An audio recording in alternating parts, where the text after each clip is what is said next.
Hi guys! Pasada kay akong sinina ang klase. Tuyok sa di?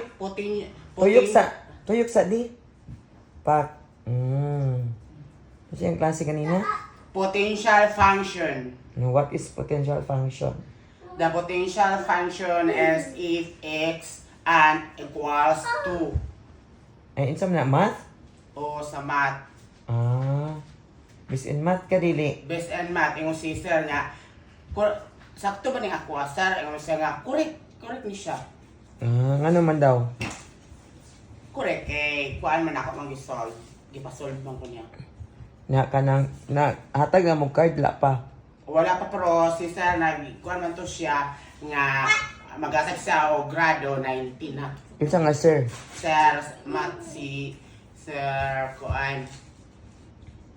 Ngayati.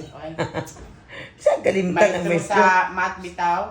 Nalimutan ako si Sir K. Kinsa pa nga sir ni mo nagataobrado? Si Sir Casino, patay naman. Sa PEM Uy, ginuukot din ba ko? Ha? Sa PEM 86, sa Pilipino 83.1. Kadua day ka Ang subject sa ya? math 125. Hindi kalimot yung Pero sa 125. sunod, mag-atag si Sir sa math 90 na. Ang di ay. Okay, nagkamay-kamayan naman, bawas-bawasan naman. Bye-bye guys!